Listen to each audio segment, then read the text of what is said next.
I'm a pretty timid guy, but sometimes I'll read the news and I can feel the single strand of the neuron in my brain that tethers my mind to sanity become pulled and strained. Like when I hear that because we've been neglecting education since the 70s, the demographic of unskilled laborers has ballooned to the point where, combined with the economic downturns that never seem to turn down mega corporations, the ratio of applications for positions compared to the number of positions available at certain minimum wage institutions has exceeded that of Ivy League schools.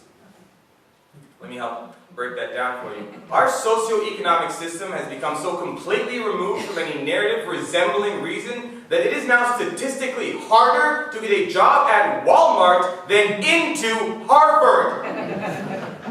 And it snaps. And there's this eerie, brief stillness of my mind, a kind of calm before the storm, like if you were standing in front of a beach facing away from the water, eyes closed, accepting the inevitability of the 1,000-foot typhoon about to consume you and everything in its path. And as the unbridled rage swells beyond my rational faculties, I pray for everything in my wake. What do you mean, harder to get into than Harvard?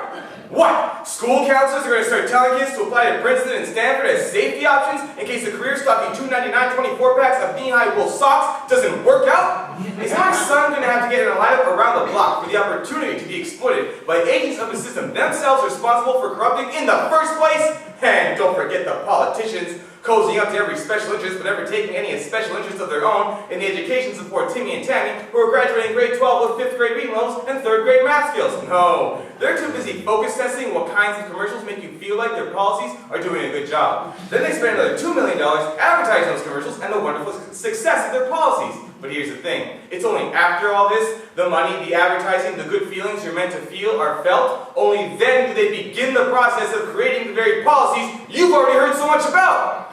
That is some tail-wagging the dog kind of shit! In what world are we living in where television advertising ethics boards have more authority to call the King of Canada a liar than the parliamentary committees whose responsibility it is to hold that gaping asshole's feet to the fire?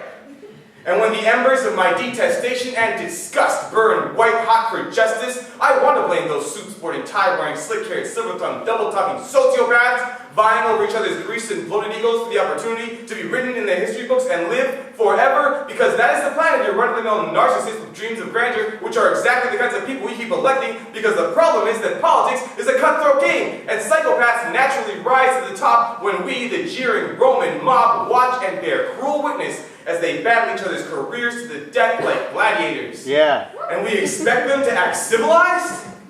And I realize that simply through inaction, we have created a system where we expect our leaders to behave morally, but only after they've sold their soul to get elected. Corporations are an easy target consolation prize, but despite what the Supreme Court says, corporations are not people. And if everyone's responsible, then so am I. And it begins to dissipate. The loathing and hate fueling my anger, leaving me impotent and exhausted. And when I'm done, tired, finished entertaining these high notions that leave me feeling apathy and cynical, I read one more article and my mental state becomes clinical. It's about how, because of the North American consumer capitalist demands on production, the carcinogens in the smog cloud that can be seen from space have reached unprecedented levels and are being breathed in by upteen million Chinese and Indian men, women, and children every day. And I am struck by a vision of the future where my son looks me square in the eye and asks, why? Why did all those people have to die? Didn't they see it coming? Couldn't you have stopped it? Did you even try? And I refuse. I refuse to be forced to either lie or tell him the truth. That I knew exposing billions of people to carcinogens would lead to cancer and their death, but a new iPhone was coming out at the time, and who wants to protest when the bad guys always win in the end? And as I refuse to hug my children with bloodied hands, something new begins to stir, but different than before. This isn't some blind, uncontrollable fit. This is a determination that will not quit. A will unbending, in purpose unending, in resolve I will not stand atop a mountain of graves, and let's tell ourselves it couldn't have happened any other way. No! I don't know how, I don't know when, but I swear to the end I will refuse. And I hope you do too.